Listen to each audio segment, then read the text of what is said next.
perfectly balanced, as all things should be. Hello there, this is Sword with Audiosmith. Today I will be conducting an in-depth review of the TGXEAR's Desolation sound. This is TGXEAR's new flagship, top-of-the-line flathead priced at $599. This unit was sent to me as part of the tour that's currently happening, so I did not pay for it, but that being said, I don't get to keep it either. Before I jump in, if you don't want to listen to me ramble or stare at my ugly mug, I have a written review over at audionotions.com. The link will be in the description. Now, let's get started. First up, let's talk about the build and comfort of Desolation sound. The first thing that stood out to me out of the box were the black and white jack and splitter. I found that these contrast very nicely with the white and silver of the cable. The shell is a standard plastic MX500, and although I don't take offense to this, it does feel like it could be a little bit more premium with something different, whether that's metal or resin, to give it that more top-of-the-line feel. The driver is a custom 130 ohm N55 that some people are saying is essentially the Sennheiser HD 800 driver that's been shrunken down and shoved into a little flathead. Comfort-wise, both myself and my partner can wear MX500 flatheads comfortably, so this was not an issue for either of us. However, the MX500 shell is quite fit dependent and does not fit everyone. If you think that you might be into these, I implore you to either buy a Yincrow X6 or a Vito or something budget that is a MX500 shell. That way you can gauge how the fit and comfort will be for you. They aren't for everyone, unfortunately. As for the accessories, the tour unit came with a standard semi-rigid case that contained a leather cord keeper, a bag of replacement foams, and a fitting guide. I know TGXEAR has pins, shirt clips, rubber rings, and some other accessories that could possibly be included, and I hope that the actual sale units include some or all of these, but unfortunately the tour unit does not. Desolation sound also ships in a nice wooden storage box that would add to the premium feeling here that I feel I was a bit let down by on the tour unit, but it's a tour unit. You are going to have to pay for a lot in shipping if you're shipping around a big box. Now, let's talk about the sound quality of Desolation sound. TGXEAR describes the tuning as reference neutral. I think this is an accurate description. Everything across the board seems to be balanced and correct. In terms of bass, there is some roll-off in the sub-bass as there is with most flatheads. It's not as lacking as other units I own, but I would appreciate a bit more oomph at times. That being said, build-ups and breakdowns are still quite intense and full of energy. The mid-bass I would describe as correct and realistic. It gives good punch and has very good note weight that is controlled. The texture of the bass really stands out to me. That being said, those seeking powerful or exaggerated bass punch and slam most likely will be a bit disappointed here, but if you value that sheer quality over the quantity, you will find it. The mid-range is quite impressive to me. It remains extremely neutral, but is capable of pulling extreme amounts of details. That is most likely due to the very fast transient response of this driver. From percussion to strings to wind instruments, it all sounds lifelike and realistic. Most orchestral pieces seem like I'm hearing them for the first time, as there's so much I've missed before. Solo instruments are intense and detailed as well. Vocals have very good timbre to them and seem to be placed well in the mix, moving placement as intended on varying genres. I never find them too forward or too hidden, but precisely where they are meant to be. Regarding treble, Desolation sound offers exceptionally neutral and natural treble that I don't think most would find fatiguing. It's not overly done to the point where I find it piercing like I do on some other tracks with other gear, but very nicely balanced with everything. I would describe it as brilliant and airy. Now, let's talk about what I find the most impressive, the technical aspects. I am thoroughly impressed in every aspect of the techs.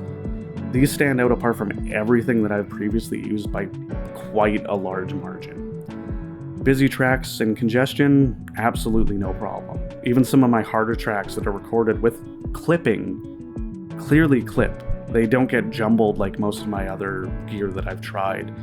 They are extremely resolving, the clarity is exceptional. For the soundstage, every direction of the soundstage is massive. You get a full wall of sound in front of you, and it can be holographic as well as putting sounds you could swear could be coming from behind you. If you're looking for an impressive example of imaging, these portray that as well. Instrument layering and separation are unlike anything I've previously heard. They pull out layers to songs that I didn't know existed, giving them a completely different stage to stand on that I don't hear at all in anything else that I own. Dynamics also stand out with what I feel is the perfect speed for transient response. Instruments seem to decay in a natural way.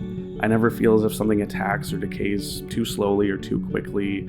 Instruments sustain perfectly and the release is precise. This is most likely adding to the realistic sound and timbre that I find that these have, as well as the extreme detail that they can retrieve. Now, with all those amazing techs, let's talk gaming performance. I doubt most people are looking to drop $599 on something just for gaming, but if you really enjoy music and do game sometimes as well, I feel Desolation Sound remains a solid choice, and most people who pick one up most likely won't be reaching for something else when they open up a game. I found FPS gaming to be very enjoyable here. Imaging is spot on. The main thing that impressed me with this was the depth to the soundstage. Just like in music, with the sound separation, it's very good. My favorite experience I had with these was on Insurgency Sandstorm. There were mortar shells landing up above me and smashing the roof of the building that I was standing in. And through all of this chaos, I could still hear all the footsteps and movement on the different planes that in most other gear that I've had, even in the playback, you can't hear them.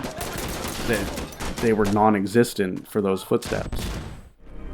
As for immersive gaming, I went into it thinking the sub-bass roll-off and neutral mid-bass would make for a lackluster energy, but upon actual playing and testing, I found it to be great. I'm sure some bass heads are going to want more impact and intensity here still, but for me, this was a perfect immersive experience. The worlds really had room to breathe, and you could hear and feel the breaths it took.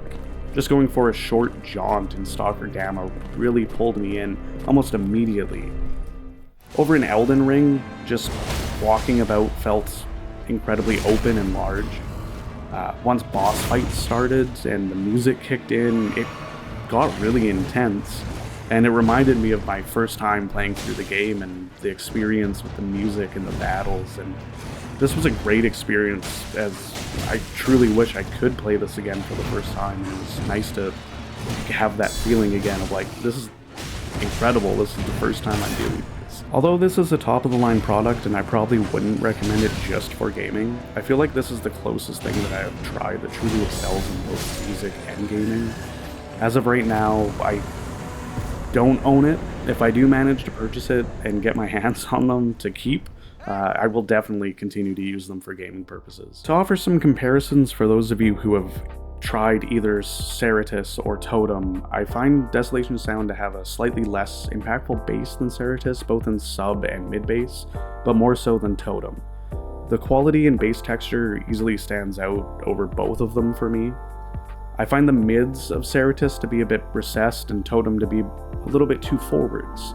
This has been slightly adjusted from Totem to achieve greater balance and neutrality, in my opinion. Despite being slightly less mid-centric, there is an incredible amount of detail in this area. That being said, on some tracks that are mainly guitar focused, I do think that Totem can still hold its ground here a little bit. The treble I find less offensive than Serratus can be at times, and most likely will be less fatiguing for most people. I think that it is more tonally accurate than Totem, achieving a more neutral treble representation. As for tech comparisons, I find Serratus to have a slightly wider and further away soundstage, and with its slower decay and longer sustain, you get those lingering ghostly notes. Serratus still remains special in this regard.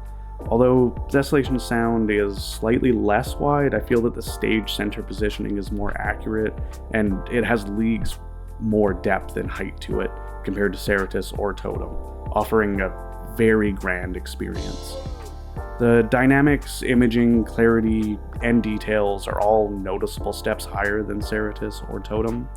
Instrument layering and separation take the spotlight for me here and put it into a completely different category. I feel like Jim, who was behind TGXEAR, really knocked this one out of the park. For those seeking a reference-neutral flathead, I believe there's nothing else out there currently that can compete with this. If you want incredible text with the best tonality I've heard, this does it. This is an easy recommendation for me if that's what you're looking for. However, like any product, there are some drawbacks that might not make it a perfect fit for everyone. This is a top-of-the-line earbud that costs $599, so the budget required is already quite high, and it still happens to use a plastic MX500 shell. I wouldn't mind seeing something a bit more premium looking and feeling at this price. Another thing to consider is your library. Although I feel like this played all the genres I tested incredibly well, if you do throw badly mixed and mastered music at this, it is quite apparent that there are problems and issues with the recording. This is a very revealing set. Desolation sound is also fairly easy to drive with dongles, and I'm sure most people spending this much have a way to use a 4.4mm jack without needing adapters, or they already have that adapter. And although I feel that 4.4 is more premium, it would still be nice to see a 3.5mm option or an adapter option on the product page. I'm sure Jim can do either of these if you ask, but it would be nice to see it on the product page so people who aren't necessarily into talking to other people just remember audio gear is all about personal preferences, and there's no one-size-fits-all solution. Choose what suits your preferences and needs the best. Thanks for tuning into this review. If you found any information helpful, please consider giving the video a thumbs up and subscribe to the channel for more audio-related content. Peace.